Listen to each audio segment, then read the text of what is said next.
The sky above Xylos was the color of a malfunctioning monitor, sickly green and flickering with static electricity. Kalen Mercer squinted through the viewport of his ship, the Vagrant, as toxic fog swirled across the wasteland of discarded technology below. Xylos wasn't a place anyone came by choice. It was where corporations dumped their failed experiments and obsolete machinery, where the desperate came to scavenge, and where Kalen had spent the better part of 5 years. The Vagrant groaned as he pushed her toward a landing site, the aged ship protesting with every maneuver. She wasn't pretty, but she was reliable, more than he could say for most things in his life. "Just a little longer, old girl," he muttered, patting the control panel. "I'm picking up energy readings from the northern quadrant. Might be a core worth salvaging." The ship's AI remained silent, not because it couldn't respond, but because Kalen had disabled its personality matrix years ago. Too much like having a conversation. Too much like having company. As the Vagrant settled onto the corroded surface with a wheezing hiss, Kalen pulled on his environmental suit, a patchwork of materials he'd collected and repaired over the years. The helmet sealed with a click, and oxygen began cycling through the filters. The HUD flickered to life, displaying atmospheric toxicity levels, dangerous, temperature, freezing, in the direction of the energy signature he'd detected 2 kilometers northeast. "Lock down all systems," he commanded as he checked his plasma cutter and sidearm. "Standard protocol. If I'm not back in 6 hours, sell yourself to the highest bidder." The joke, as always, fell flat in the empty ship. Kalen hadn't always been this way, solitary, bitter, distrustful. Before the war, before he'd piloted fighters for the Colonial Defense Force, he'd had friends, family, maybe even a future. Now, at 35, all he had was the Vagrant and the skills to find value in things others had discarded. He stepped out onto Xylos' surface, the metal and composite ground crunching beneath his boots. The landscape was a twisted monument to industrial waste.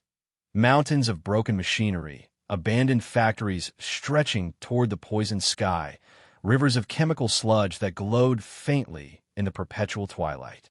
Beauty in its own terrible way. Kalen activated his scanner and began tracking the energy signature. 2 kilometers was a long trek through Xylos' hazards, but a functioning energy core could fetch enough credits to keep him supplied for months. Worth the risk, especially since the signal suggested it might be a rare helix pattern core, the kind used in high-end terraforming equipment.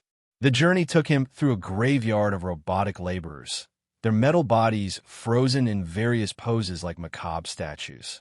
He gave the mechanical corpses a wide berth. Sometimes the junked machinery on Xylos wasn't as dead as it appeared.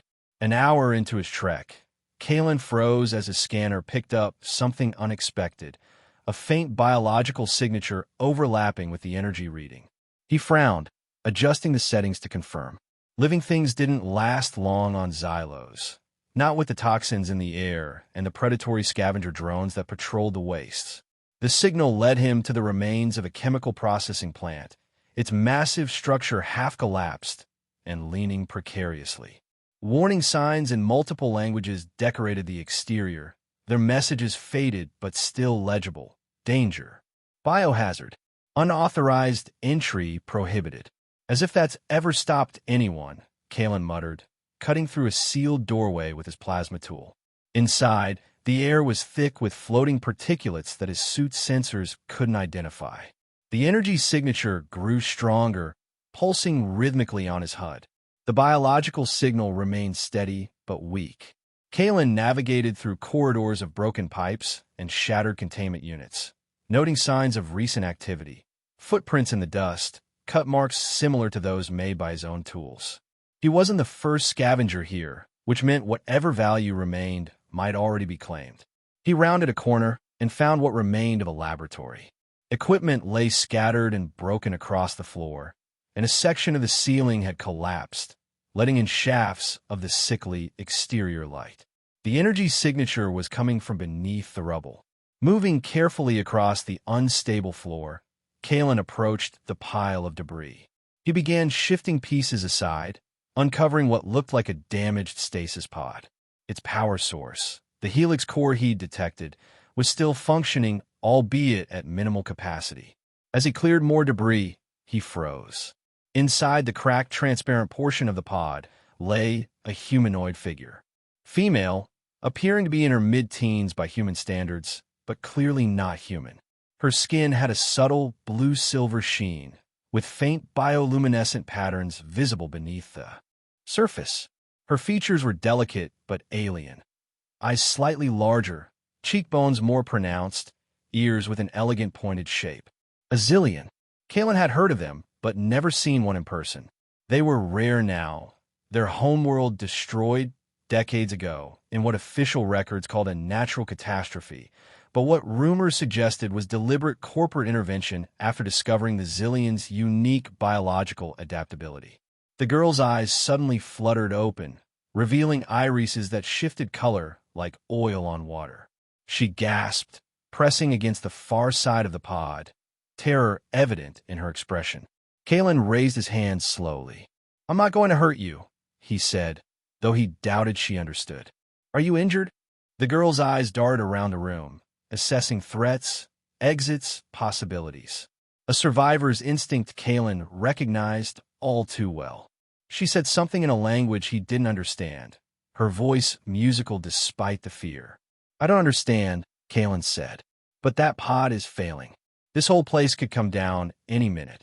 He gestured to the collapsed ceiling and then to the exit, try to communicate through movement. A sudden crash from another part of the facility made them both tense. Voices echoed in the distance, rough human voices. "Biosignatures this way," someone shouted. "Might be something worth harvesting." The girl's eyes widened in recognition of the threat, if not the specific words. She tried to move, but winced, revealing an injury to her leg, a deep gash that oozed silvery blood. Kalen cursed under his breath. He should leave. This wasn't his problem. The smart play was to grab the helix core and go. Let the girl deal with whoever was coming. He'd survived this long by looking out for himself and no one else. But something in her eyes, determination mixed with terror, resilience despite weakness, reminded him of someone. Of himself, perhaps, when he'd been younger, before the war had taken everything. "Damn it," he muttered, making a decision he'd probably regret. "We need to move. Now." He reached for the girl, who initially flinched away but then, hearing the approaching voices grow louder, reluctantly allowed him to help her from the pod. Kalen quickly disconnected the helix core, stuffing it into his pack before supporting the girl's weight. She was surprisingly light, her body temperature cooler than a human's. They'd barely made it to the exit when a beam of light cut through the darkness behind them. "Hey, stop right there," a gruff voice called out. Kalen didn't bother responding or looking back. Supporting the Zillion girl with one arm, he drew his sidearm with the other and fired 2 shots into the ceiling behind them. The already damaged structure groaned, and sections began to collapse, blocking pursuit. The girl looked at him with something between surprise and gratitude. Kalen ignored it, focusing on getting them out. They emerged from the facility just as more of it collapsed inward with a thunderous crash. "Can you walk at all?" he asked, knowing she couldn't understand but hoping his tone conveyed the meaning. She tried putting weight on her injured leg and nearly collapsed. Kalen sighed, holstering his weapon and lifting her into his arms. The journey back would be slower now and more dangerous. The collapsed facility would attract attention, both from other scavengers curious about what caused the destruction and from mechanical predators drawn to the disturbance. Sure enough, they were only halfway back to the Vagrant when Kalen's scanner picked up multiple signatures converging on their position. He increased his pace, the girl remarkably silent despite what must have been considerable pain. The first attacks came from modified security drones, corporate models reprogrammed by competing scavengers to protect their claims. Laser fire cut through the toxic fog around them. Kalen ducked behind a mound of discarded engine parts, setting the girl down. "Stay," he said firmly, pointing to the ground. He drew his sidearm and returned fire, taking out 2 drones before relocating to draw attention away from the girl. The firefight was brief but intense, ending when Kalen managed to hack into one drone's control frequency and use it to crash into the others. When he returned to the girl, he found her examining her wound, applying some kind of bioluminescent secretion from her fingertips that seemed to partially seal the gash. Adaptive biology, indeed. The rest of the journey was a blur of evasion and occasional confrontation. By the time the vagrant came into view, both Kalen and the girl were exhausted. He half-carried her up the ramp, which closed behind them with a reassuring clang. Inside the airlock, decontamination systems activated automatically, bathing them in sterilizing light before the inner door opened. Kalen removed his helmet, taking a deep breath of the ship's recycled air. The girl watched him warily, still, unable to put much weight on her injured leg. Now that they were in better light, Kalen could see that she wore what appeared to be a laboratory garment, torn and dirty from whatever she'd been through. She couldn't be more than 15 or 16, equivalent to human years. "What the hell am I doing?" Kalen muttered to himself. He gestured to a bench along the wall. "Sit. I'll get the med kit." The girl didn't move, watching him with those color-shifting eyes. Kalen sighed and pantomimed sitting, then pointed to the bench again. This time she understood, lowering herself awkwardly onto the seat. Kalen retrieved the medical supplies and approached slowly, showing her the items before coming closer. "I need to clean and dress that wound," he said, pointing to her leg. "I don't know if human medicine works the same for your kind, but infection is bad no matter what species you are." Whether it was his tone or simply exhaustion, the girl allowed him to examine the wound. The silvery blood had mostly coagulated, and the bioluminescent substance she'd applied seemed to be aiding the healing process. Still, Kalen cleaned around the edges and applied a synthetic skin seal. "There," he said, standing up. "That should hold until I can drop you at the nearest station. There might be someone there who can help you get wherever it is you need to go." The girl said something in her language, the words flowing like water. When Kalen shook his head to indicate he didn't understand, she pointed to herself and said, "Lyra." "That's your name?" Kalen asked. "Lyra." She nodded, then pointed to him with a questioning look. "Kalen," he replied reluctantly. Names meant connection. Connection meant complication. Lyra repeated his name, the pronunciation slightly different with her accent, but recognizable. Then she said something else, gesturing around at the ship. "This is the Vagrant," Kalen said, not sure why he was bothering. "My ship. Your temporary transport." He emphasized the word temporary, though he knew she couldn't understand. He showed her to the ship's small medical bay, indicating she should rest on the examination couch. After a moment's hesitation, Lyra complied, wincing as she elevated her injured leg. Kalen programmed the autodock to monitor her vital signs, though its database contained no information on Zillion physiology. "I need to get us off this rock," he said, backing toward the door. "Stay here. Rest. We'll figure out what to do with you once we're in space." As he turned to leave, Lyra said something else. Just a few words, her tone softer. Kalen didn't need a translator to recognize gratitude when he heard it. He gave a curt nod without looking back and headed for the cockpit. Once the Vagrant was safely in orbit around Xylos, Kalen set a course for Nexus Station, the nearest trading post. It would take 3 days to reach it, traveling at the ship's maximum sustainable speed. 3 days with an alien teenager on board. 3 days to regret his momentary lapse into compassion. He checked the ship's database for information on Zillions, but found only sparse entries. A species known for their adaptive biology, capable of evolving responses to environmental challenges within a single generation. Their homeworld, XYL, had been destroyed 20 years ago. Survivors were rare and scattered. The ship's translation software contained no entries for the Zillion language. Communication would remain difficult. Kalen leaned back in the pilot's chair, running a hand through his short, graying hair. What had possessed him to rescue her? The smart play would have been to take the core and leave. One less complication in a life already complicated enough. Yet here she was, a wounded alien girl in his medical bay, her presence already disrupting the carefully controlled isolation he'd built around himself. He told himself it was temporary. Drop her at Nexus Station, maybe collect a small reward if there was anyone looking for missing Zillions, and then back to normal. Just him and the Vagrant, searching for valuable junk among the stars. He checked the medical bay's monitor. Lyra was sleeping now, her vital signs stable according to the autodoc's best guess. The wound was already showing signs of healing, faster than a human would recover. Kalen sighed and set the ship to autopilot. He needed rest too.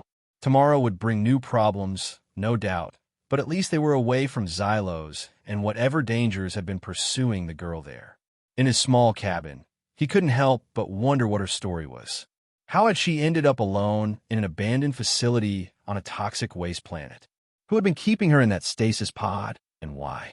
Questions he'd probably never get answers to, given the language barrier and the temporary nature of their arrangement. As sleep began to claim him, Kalen assured himself that this act of charity wouldn't become a habit. He was still the bitter, solitary scavenger who trusted nothing but his ship and his instincts. One rescue didn't change that. He was wrong. The next morning, Kalen woke to the unfamiliar sound of movement in his ship. For a moment, disoriented between sleep and wakefulness, his hand went to the weapon he kept beside his bunk. Then reality reasserted itself. The Zillion girl, Lyra. He found her in the galley, examining the food synthesizer with evident curiosity. She'd managed to hobble there despite her injury, which looked significantly better than it had the previous day. The bioluminescent patterns beneath her skin seemed brighter, healthier. Lyra turned as he entered, offering a hesitant smile. She gestured to the synthesizer and said something in her language. Hungry, Kalen guessed, pantomiming eating. When she nodded eagerly, he approached the machine and programmed it for a basic nutrient mix that should be digestible by most humanoid species. This should be safe for you to eat, he said, handing her the bowl. Though I can't promise it'll taste good. Lyra examined the food cautiously before taking a small bite. Her expression suggested neither disgust nor delight, merely acceptance. She ate methodically, watching Kalen as he prepared his own meal. We're headed for Nexus Station, he told her as he sat at the small table. 3 days' journey. Someone there should be able to help you. He pointed to her, then out the viewport toward the stars, then made a walking motion with his fingers. You, go. Elsewhere. Lyra's color-shifting eyes studied him intently. She set down her bowl and pointed to the control panel on the wall, then made a series of gestures that Kalen interpreted as a request. You want to communicate? He guessed. After several minutes of charades, he understood she wanted access to the ship's computer system. Kalen hesitated, security concerns warring with practicality. Finally, he led her to a secondary terminal in the common area and activated the learning module, a basic program used for crew training that couldn't access critical ship functions. Knock yourself out, he said, initializing the language program. Just don't break anything. To his surprise, Lyra immediately began interacting with the system, her fingers moving across the interface with unexpected familiarity. The learning module responded to her inputs, beginning to build a rudimentary translation matrix based on her verbal and written inputs. Kalen watched for a while, impressed despite himself. You've used systems like this before, he observed. Not a question. Lyra glanced at him, then back to the screen, focused on her task. Kalen left her to it, heading to the cargo bay to examine the Helix core he'd salvaged. It was in better condition than he'd hoped. Minimal corrosion, power levels still at 60% capacity. It would fetch a good price at Nexus. Hours later, Kalen returned to find Lyra still at the terminal, the translation program significantly advanced. When she saw him, she carefully typed something, and the computer's voice spoke in stilted, mechanical tones. Thank you. Rescue me. Kalen blinked, surprised at how quickly she'd managed to establish basic communication.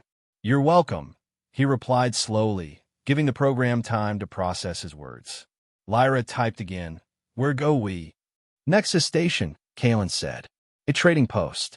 There might be people there who can help you.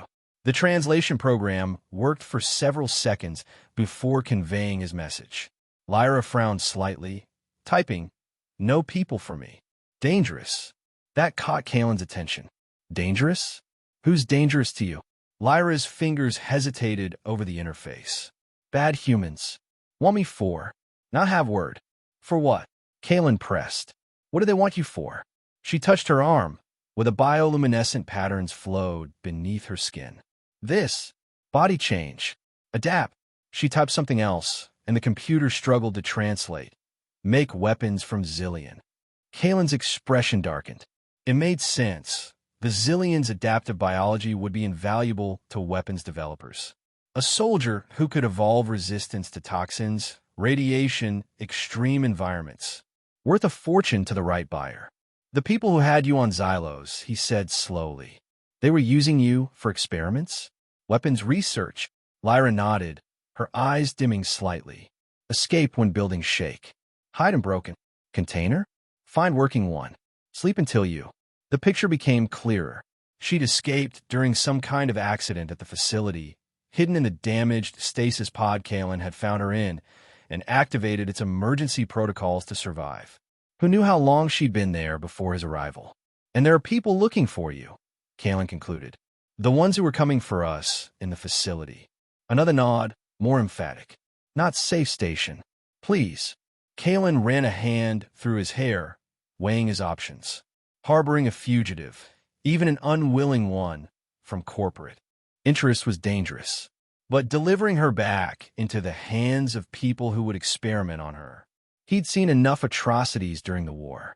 Committed enough of them under orders. Fine, he said finally. You can stay until we figure out something better. But there are rules. He held up one finger. You pull your weight. I'm not running a charity. Another finger. You stay out of restricted areas of the ship. A third finger. The moment you become more trouble than you're worth, you're gone. Understood. Lyra studied him for a long moment before typing. Understood. Will help. Learn fast. Kalen nodded curtly, already regretting his decision, but unable to see a better alternative. We'll need to change course. If people are looking for you, Nexus isn't safe. He considered their options. There's a salvage run in the Epsilon sector I've been putting off. Minimal contact with others, good potential payoff. He looked at her injured leg. Can you work? Move around. Lyra stood, putting weight on her leg. The wound was already closed, fresh skin visibly forming. She nodded confidently. Zillion heal fast. The computer translated her words. Can work tomorrow. Teach me. Right, Kalen said, recalibrating his expectations. I'll set a new course. Get some rest. Tomorrow, your education as a scavenger begins. As he headed to the cockpit, Kalen wondered if he was making a massive mistake. His carefully constructed solitude now had a hole in it, through which this strange alien girl had somehow slipped. Temporary, he reminded himself. This arrangement was temporary. But as the vagrant changed course, leaving the direct route to Nexus for the more circuitous path to Epsilon Sector, Kalen couldn't shake the feeling that his life had just veered irrevocably off its own carefully plotted course. The next morning, true to her word, Lyra was ready to learn. Her wound had healed to little more than a faint silver line on her skin. She stood in the cargo bay, watching attentively as Kalen explained the basics of his trade. Scavenging isn't just grabbing whatever looks valuable, he told her, showing her his toolkit. It's about knowing what's worth the effort to salvage and what's better left behind. Weight versus value. Condition versus repair cost. He demonstrated how to safely cut through different materials, how to assess the condition of mechanical and electronic components, how to avoid common hazards like power surges and security systems. Lyra absorbed everything with remarkable focus, occasionally stopping him to type questions into the portable translator she now carried. By the end of the day, Kalen was reluctantly impressed. You're a quick study, he admitted as they shared a meal in the galley. Ever done work like this before? Lyra shook her head, typing, learn to survive. Always. The simple statement carried unexpected weight. Kalen found himself wondering again about her past. How long she'd been a research subject, what had happened to her family, how she'd managed to maintain such resilience. Days turned into weeks as they worked the salvage opportunities in Epsilon Sector. They developed a system of communication combining the increasingly effective translator, gestures, and a growing vocabulary of shared words. Kalen taught Lyra how to maintain basic ship systems, how to defend herself, how to negotiate with the occasional traders they encountered in the more remote outposts. He told himself that these lessons were practical necessity, not genuine concern for her future.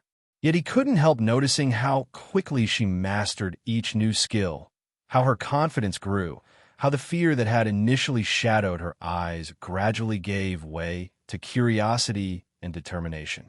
Their first real test came 2 months into their arrangement, when a magnetic storm disabled the Vagrant's navigation systems while they were salvaging a derelict mining vessel. Trapped in an unstable debris field with the storm intensifying, Kalen struggled to restore functionality before the ship was crushed. Lyra, who had been learning the ship's systems, suddenly pushed him aside.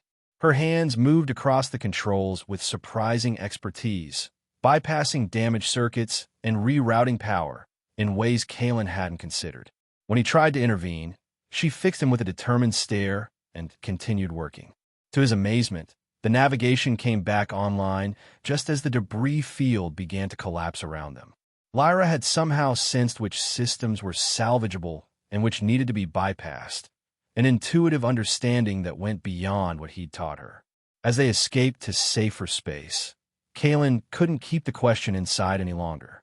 "How did you do that?" Lyra used her translator, which had become much more sophisticated with continued use. Zillion sense energy patterns. Feel broken parts. Adapt mind to understand ship. You can sense energy flows? Kalen asked, fascinated despite himself. She nodded, then touched her temple. Learn fast, because must change to survive. Body-mind all adapt. Kalen reevaluated everything he thought he knew about her species. This wasn't just biological adaptation, it was neural, cognitive. No wonder corporations have been interested in Zillion potential. "You saved the ship," he acknowledged. "Saved us both." Lyra's smile was small but genuine. "We save each other." The incident changed something between them. Kalen began teaching her more advanced skills. Not just survival basics, but the detailed workings of ship systems, combat tactics, negotiation strategies. She absorbed everything, sometimes improving upon his methods with her unique Zillion perspective. They established a routine that worked surprisingly well. During salvage operations, Lyra could identify valuable components with her energy-sensing abilities, while Kalen's experience helped them avoid dangers and maximize profits.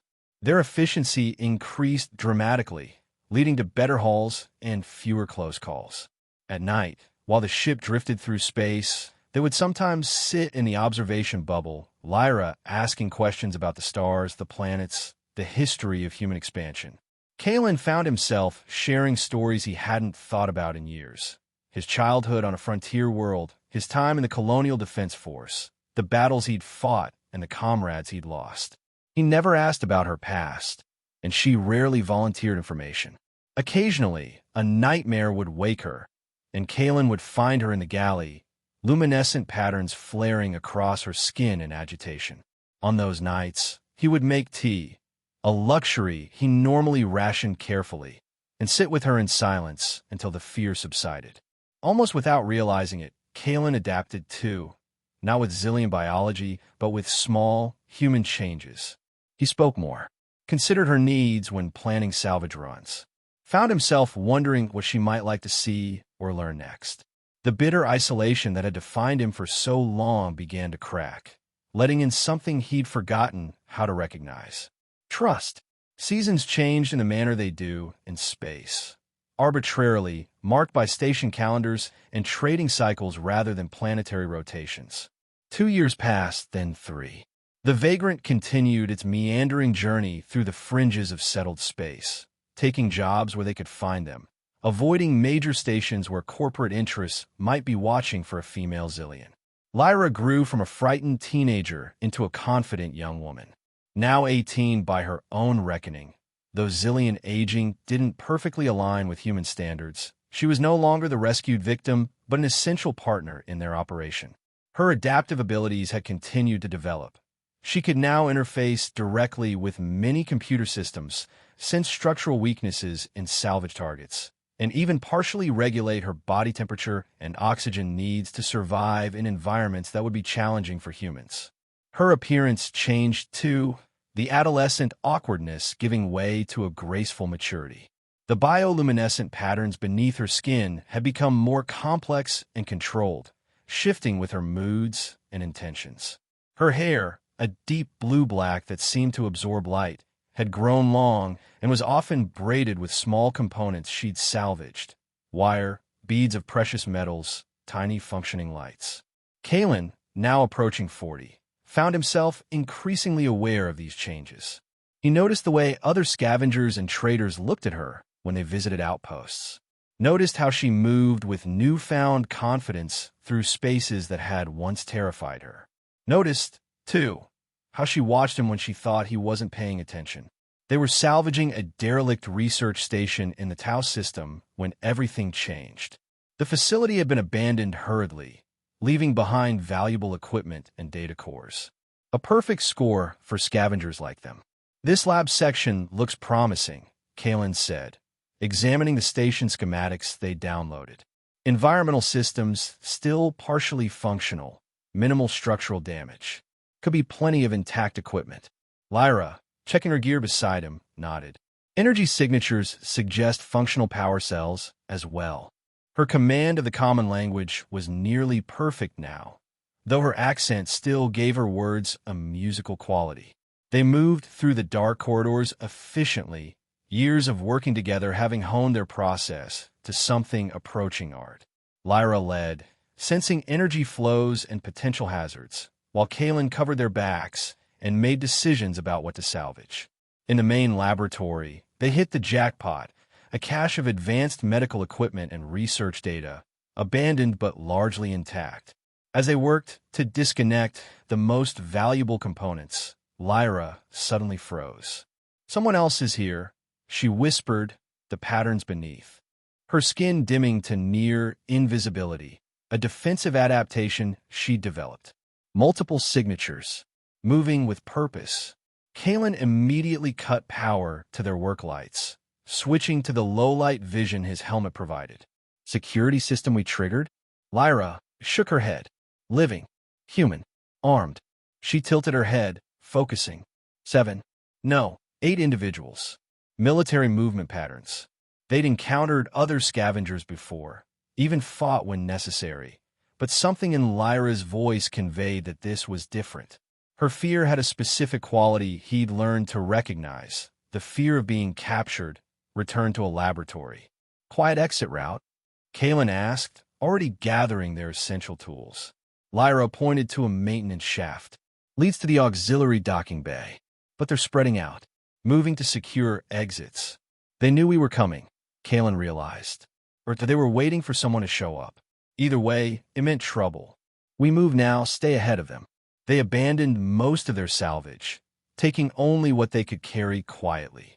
Kalen led the way into the maintenance shaft, rifle ready as they crawled through the cramped space. Lyra followed, her adaptive night vision better than his tech-assisted sight. They'd made it halfway to the auxiliary bay when voices echoed from ahead.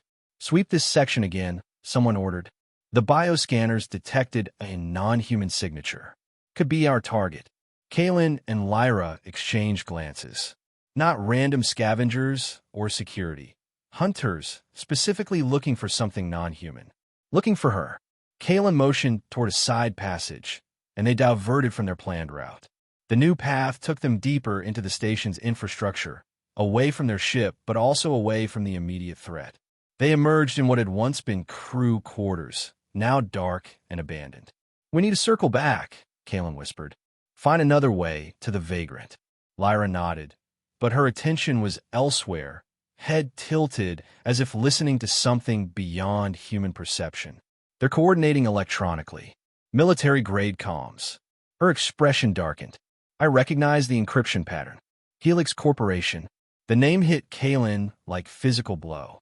Helix Corp, one of the largest military contractors in settled space, rumored to be involved in everything from weapons development to illegal genetic experimentation.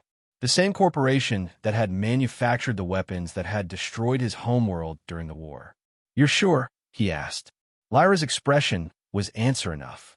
"They're the ones who had me on Xylos. I'd know their signature anywhere. For 3 years, They'd managed to stay off corporate radar, taking jobs that kept them away from major hubs, dealing only with independent operators and small outfits. But luck, it seemed, had finally run out. New plan, Kalen said. We split up. Lyra's color-shifting eyes widened. No. Listen to me, he insisted, keeping his voice low. They're after you, not me. I can draw them away, create a diversion. You circle back to the vagrant, get her ready to fly. They'll kill you, Lyra argued. Or worse. I'm just another scavenger to them. Not worth the trouble. Kalen checked his weapon. I've been in worse situations. Lyra gripped his arm, the bioluminescent patterns beneath her skin pulsing with emotion. I'm not leaving you. This isn't a debate, Kalen said harshly, pulling away. This is survival. We meet back at the ship in 30 minutes. If either of us doesn't make it, the other leaves. That's always been the arrangement. Hurt flashed in her eyes, but she knew he was right. They'd established these protocols years ago, though they'd never had to implement them. 30 minutes, she agreed reluctantly. Not a minute more. Kalen nodded, then hesitated. There were things he should say, in case this was goodbye. Words that had been building in him without his acknowledgement. But old habits died hard, and vulnerability had never been his strength. Be careful was all he managed before heading down a corridor that would take him in the opposite direction from their ship. Kalen made himself visible as he approached the station's main hub, ensuring the hunter's sensors would pick him up. When the first shots came, he was ready, returning fire while continuing to move, leading them away from Lyra's probable path.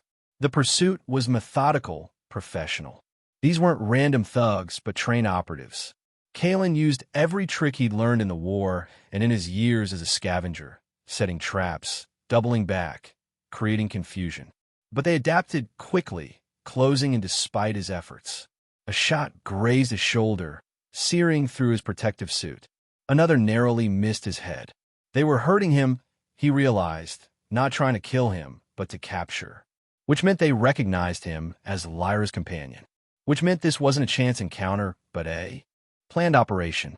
Cornered in what had once been the station's medical bay, Kalen prepared for his final stand. He'd managed to take down 2 of his pursuers, but the others were closing in, their coordinated movements leaving him fewer and fewer options. Just the scavenger. One of them reported into a comm. No sign of the Zillion specimen. Take him alive, came the response. He knows where it is. Kalen almost laughed at the impersonal designation. That dehumanization was how people justified the things they did to others. He'd seen it in the war, seen it in the corporate wastelands. Make someone less than a person, and suddenly anything was permissible. A canister rolled into the room, releasing a dense cloud of paralytic gas. Kalen held his breath, but his suit's integrity was already compromised from the earlier shot. The edges of his vision began to blur as the gas infiltrated his system. As consciousness began to fade, the door on the far side of the room exploded inward. Through the haze, Kalen saw a figure moving with impossible speed, skin glowing with intense bioluminescent patterns, almost too bright to look at directly. Lyra. She'd adapted again, her Zillion biology responding to the crisis by enhancing her physical capabilities. She moved between the Helix operatives like water, disabling rather than killing, her knowledge of vulnerable pressure points and neural clusters making her attacks devastatingly effective. Kalen tried to stand, to help, but the paralytic had taken hold. He could only watch as Lyra single-handedly incapacitated the remaining hunters. When the last one fell, she rushed to his side, concern etched across her features. I told you to go to the ship, he managed to say, his words slurring. And I told you I wasn't leaving you, she replied, helping him to his feet. Her skin was hot to the touch, burning energy at an accelerated rate to maintain her enhanced state. Can you walk? Not much choice, Kalen grunted, forcing his legs to cooperate despite the paralytic. There'll be more. We need to move. Together, they navigated the station's corridors, avoiding the areas where sensors indicated more Helix operatives were searching. The gas was gradually wearing off, allowing Kalen more control of his movements, though each step still felt like pushing through mud. They were within sight of the auxiliary docking bay when a final obstacle presented itself, a heavily armed figure in advanced combat armor, blocking their path. Unlike the others, this one wore the insignia of Helix's elite security force. Asset Lyra, the figure said, voice distorted through the helmet speaker. Terminate your escape attempt and return to custody. This is your only warning. Lyra tensed beside Kalen, her bioluminescent patterns flaring with recognition. Commander Vex, she said, the name carrying a weight of history Kalen could feel but not fully understand. Your memory functions remain intact. Excellent. The commander raised a specialized weapon, not a standard firearm, but something designed specifically for incapacitating Zillions. Your adaptations have progressed impressively. The research division will be pleased. I'm not going back, Lyra said, her voice steady despite the fear Kalen could sense in her. I'm not your asset, not your specimen, not your weapon. You never had a choice, Vex replied coldly. You were created in our labs. Your purpose is defined by Helix. Everything else is a malfunction to be corrected. The revelation hit Kalen like physical blow. Not captured, created. The implications were staggering. Illegal genetic engineering on a level that violated every treaty in settled space. Lyra showed no surprise at the statement, only resigned anger. You're wrong. I made my choices. Found my purpose. She glanced briefly at Kalen. Found my home. The commander laughed, the sound mechanical through the helmet. With this scavenger? This broken soldier? The helmet turned slightly toward Kalen. Did she tell you what she is? What she was designed to do? Doesn't matter, Kalen said, his grip tightening on his weapon despite knowing it would be ineffective against such advanced armor. She's her own person now. Admirable sentiment, Vex said. Completely irrelevant. The commander fired, the specialized weapon releasing not a projectile, but a concentrated burst of energy calibrated to disrupt Zillion neural patterns. Lyra dodged with enhanced speed, pulling Kalen aside as the burst hit the wall behind them, leaving a crystallized pattern of frozen molecules. What followed was a desperate battle throughout the docking bay. Kalen, still weakened by the paralytic, could offer only limited support as Lyra engaged the commander directly. Her adaptive abilities were pushed to their limits, her body changing in response to each attack, skin hardening against physical strikes, nervous system reconfiguring to resist the neural disruptors, reflexes accelerating beyond normal parameters. But Vex armor and weapons had been designed specifically to counter Zillion adaptations. For every change Lyra made, the commander had a countermeasure. Gradually, inevitably, she began to tire.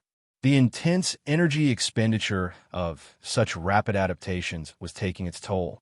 Kalen, watching the battle while trying to find an angle of attack, noticed something, a pattern in the commander's movements, a slight delay when switching between weapon systems, a vulnerability in the otherwise perfect defense. When Lyra was driven back by a particularly vicious assault, Kalen caught her eye and made a subtle gesture, one of dozens they developed over years of working dangerous salvage jobs together. She understood immediately, falling into a specific defensive posture that seemed to leave her right side exposed. As expected, Vex moved to exploit the apparent weakness, weapon systems reconfiguring, and in that moment of transition, Kalen struck, not at the armored body, which his weapons couldn't penetrate, but at the docking bay's environmental control panel. The targeted shot caused an explosive decompression in a nearby section, the sudden pressure change creating a violent rush of air toward the breach. The commander, caught mid-attack, was pulled off balance. Lyra seized the opportunity, diving forward to tear away the specialized weapon. With her enhanced strength, she bent the barrel back on itself, rendering it useless. Vex drew a sidearm, but too late. Lyra was already inside the commander's guard, her hands finding the seams in the advanced armor where flexibility necessitated vulnerability. With precision born of desperate need, she tore through the connection points, disabling the armor's power systems. The commander collapsed, the now-dead weight of the armor too heavy to move effectively. Lyra stood over her former captor, breathing heavily, the bioluminescent patterns beneath her skin pulsing with exhaustion and adrenaline. "You could kill me," Vex said, helmet retracted to reveal a coldly beautiful woman with clinical eyes. "But it won't matter. Helix has your genetic template. They'll make more like you. Better versions. You're already obsolete." Lyra knelt beside the fallen commander. "Then why chase me for 3 years?" she asked softly. "Why not just activate my replacements?" For the first time, uncertainty flickered across Vex's features. "You were the only successful integration. The others, destabilized. Your escape compromised billions in research investment." "I escaped because I'm not just a weapon," Lyra said. "I'm a person. That's what your researchers never understood." She stood up, turning away. "We're leaving now. Chase us if you want, but remember, you're the one who taught me how to fight." Kalen had already secured access to the Vagrant through the auxiliary docking port. They boarded quickly, sealing the ship against pursuit. "We have maybe 5 minutes before they bring the station's defense systems online," Kalen said, as they rushed to the cockpit. "Can you handle navigation? I need to focus on countermeasures." Lyra nodded, sliding into the co-pilot's seat with practiced ease. Her movements were slower now, the enhanced state fading as her body recovered from the extreme adaptations.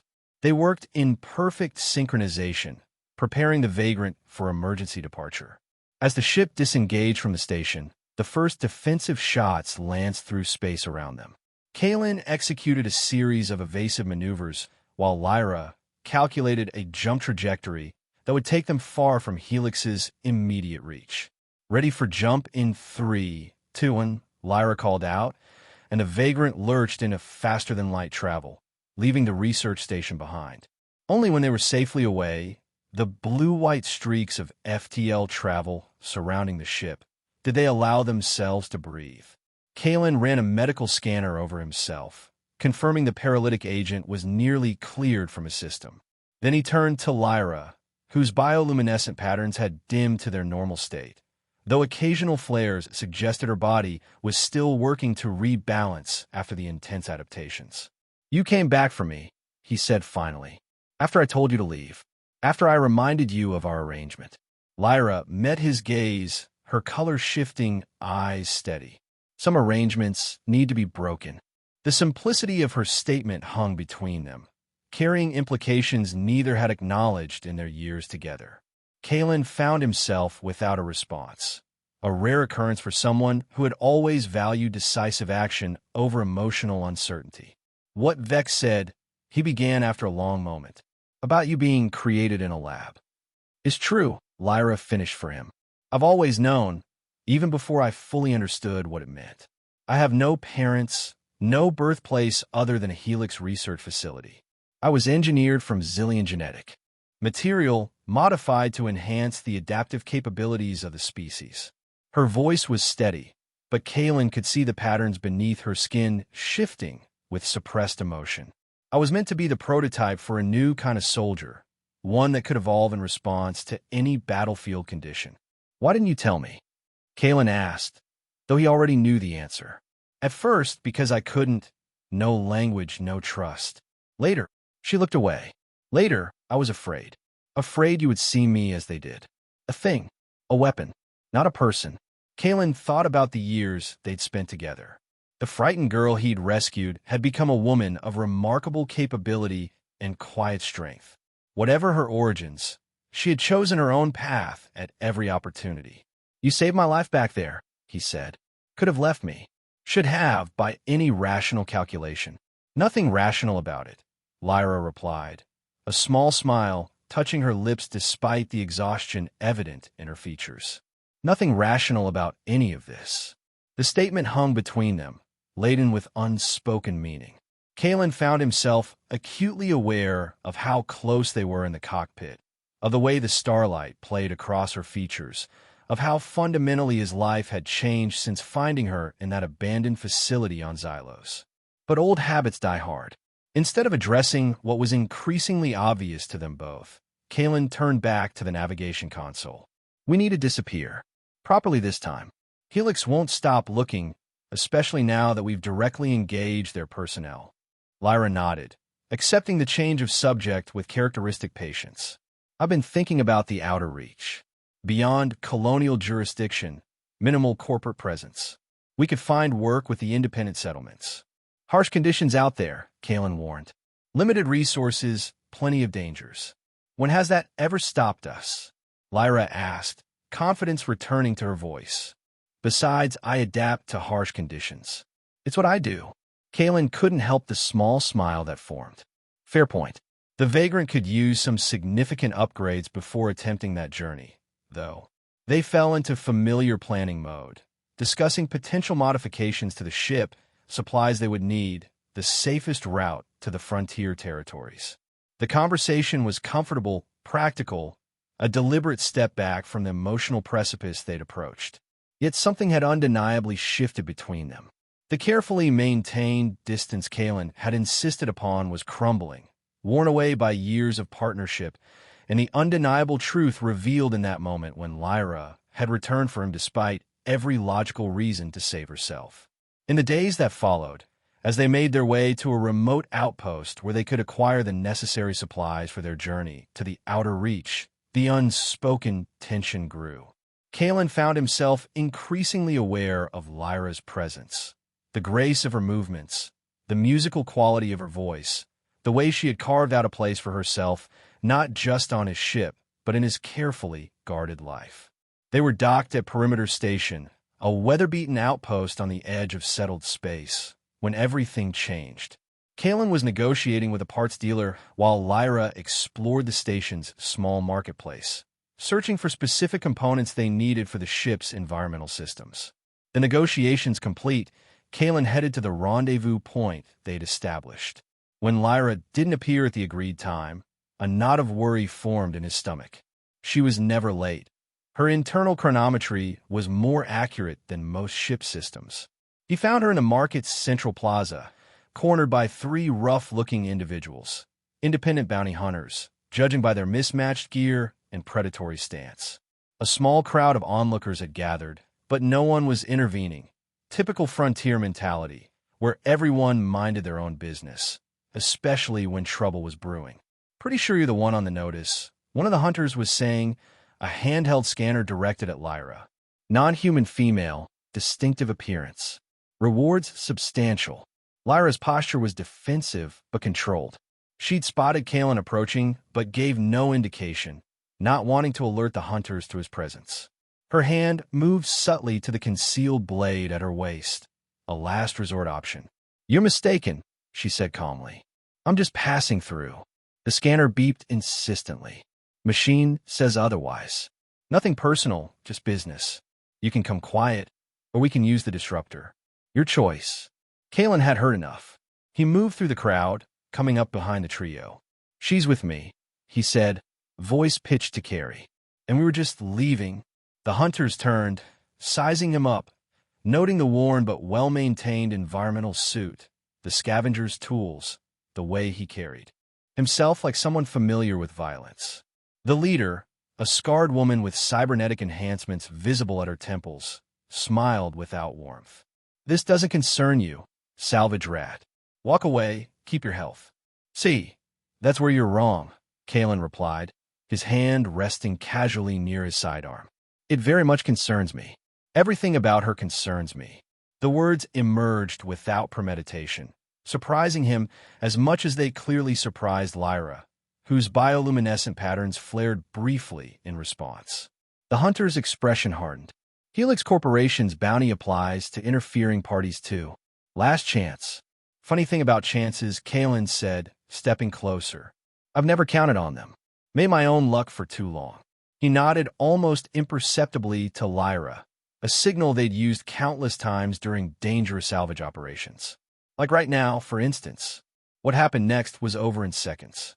Lyra dropped a small device she'd been concealing, one of their custom-made flashbangs designed to disorient without causing permanent damage. As it activated, filling the plaza with blinding light and disorienting sound, Kalen moved with practiced efficiency, disarming the nearest hunter while Lyra handled the other two. They were running before the effects had fully faded, navigating through the station's service corridors toward their docking bay. Behind them, alarms began to sound as station security responded to the disturbance. "So much for restocking quietly," Lyra said as they rushed to the Vagrant. "Got what we needed," Kalen replied, inputting the unlock sequence for the ship. "The rest we can improvise." They made it aboard just as security forces appeared at the far end of the docking bay. The Vagrant's engines were already warming up. Lyra had remotely activated the startup sequence using her unique ability to interface with the ship's systems. As they cleared the station, outrunning the half-hearted pursuit from the understaffed security force, Lyra finally turned to Kalen. "Did you mean what you said back there?"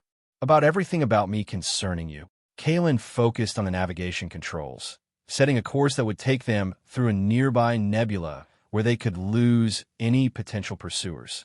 "We should run a full diagnostic on the port stabilizers. They were sluggish during liftoff."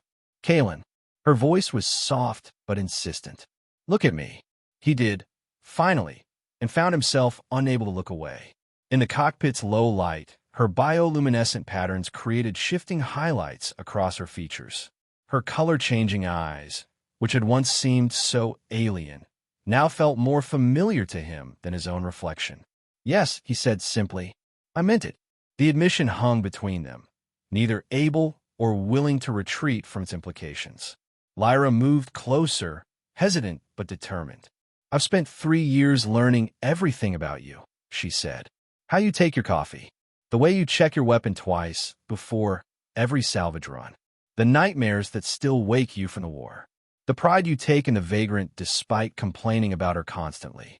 Her hand, cooler than a human's but warm with life, touched his cheek. "I stayed because at first I had nowhere else to go. I stayed longer because I found purpose in our work. But that's not why I stay now." Kalen covered her hand with his own, the years of isolation and bitterness that had defined him giving way to something he'd thought long dead. "Why do you stay now?" he asked, though he knew the answer, had known it, perhaps, for longer than he was willing to admit. "Because I love you," Lyra said, the words flowing as naturally as her adaptive biology responded to challenges. Not from gratitude or lack of options. Not as a father figure or mentor. As a man. As my partner. As the person who saw me as something more than an experiment or a weapon. Kalen's defenses, built over decades of loss and betrayal, reinforced by the solitary life he'd chosen, crumbled in the face of her directness. The excuses he'd made to himself, their different species, their ages, their history, suddenly seemed hollow. "I've been afraid," he admitted, the confession difficult but necessary. "Not of you. Of this. Of what happens when you care about someone in a universe that takes far more than it gives." "I understand fear," Lyra said. "I live with it every day in that facility. But I learned something from you, whether you meant to teach it or not. Fear doesn't have to define choices." Her bioluminescence brightened, reflecting her emotional state. "We face it together. Adapt. Overcome. Continue." The simplicity and truth of her words broke the last of his resistance. Kalen pulled her closer, his hand tracing the luminescent patterns along her neck and jaw. "I love you too," he said, the words unfamiliar but right. "Have for longer than I've been willing to admit. Even to myself."